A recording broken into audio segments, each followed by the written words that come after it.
Hi guys, so this is a troubleshoot guide for the CT-RRGBW-1. So this is for our customers that have purchased the goods and are having any trouble at all. Then I'll try and cover how you'd go about that and how you resolve the issues. So once you plug in the LED strip to the receiver, to the power supply, you should have all the lights on at white. So if this isn't the case, then the power supply or receiver is not wired up correctly. So the black cable from the LED strip is actually the V+, and then the colours match the colours. So if you've got RGB, you'd have black as the V+, then RGB will be your red, green, blue. And if you've got RGBW, then black is the V+, then red, green, blue, white are the RGBW on the colours there. So all the colours match other than black is V+. At this point, your LED controller should, if you hit the on button there, the light should light up red. So to pair, you click this button once, you make sure your remote is on, and then you select the colour wheel. Then you should be having the colours. Should be able to select any colour there, and that is the strips paired. To reset, you can hold this button down for 10 seconds and that will completely reset the strip back to its white state. So that should be where you are at to start. So the red light should always be on when you are controlling the lights. The power supply receiver, when not paired at all, should be shining all on white. Let's repair, so I'll turn the controller on, I'll click the learn button, and then I will select the colours here. So then one of the questions we get asked a lot is why when I press the R, the R, G, B or W, does it not go to those colours? So what is actually happening there is you are adding and taking away all of the colours in one go. So for example, here we have the red. I click the red off, I click the R and it is on. I then click it off, click the red back on, and then I hit the G. I'm now adding 100% of green. So I will have red and green on there, not just red. So they are adding 100% on and then 100% off. So the great test to see if all of your strip is working well is to turn them on and off individually to test them. So I will click the R. Red is on, I'll click it again, red is off. I will click the green, green is on, green is off. I will hit the blue, blue is on, blue is off. And in this case, because we have RGBW, I'll click the white on and I'll click the white off.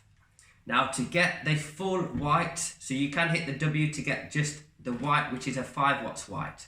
But if you add the red, the green and the blue, you will get all of the lights on, and that can be a variation of a white.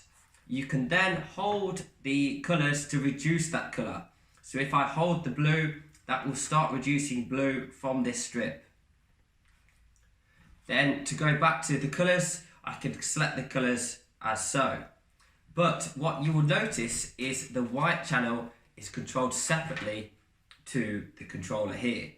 So the controller is effectively an RGB controller, and then you add the white as you wish and take away the white as you wish.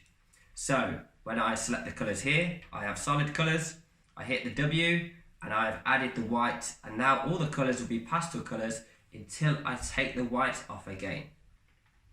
So when you hit the R, you're adding that red, you're adding the green, you're adding the blue, you're adding the white, you're adding them 100% or taking them away.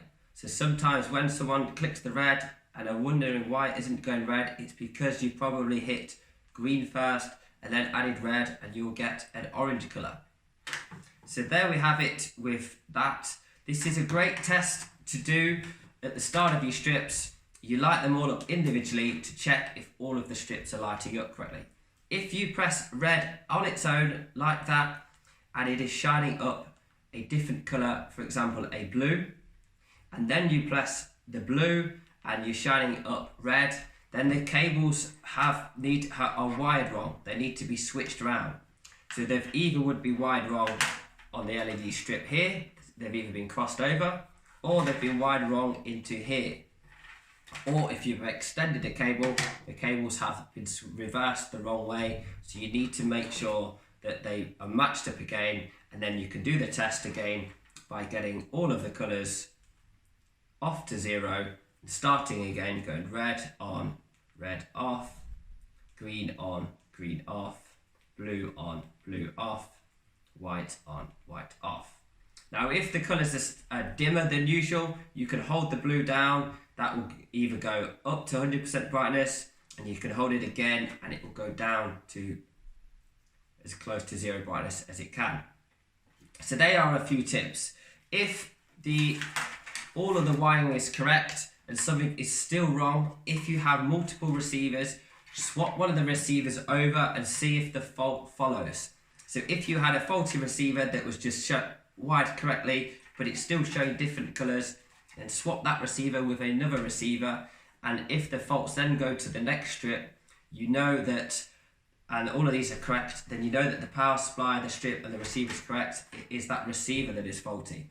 This is the same with the power supply, process of elimination. So if you have another power supply on the project, all of these, none of the lights are lighting up at all, and you do not have a voltage tester to check the power supply, then if you have another power supply, swap it over.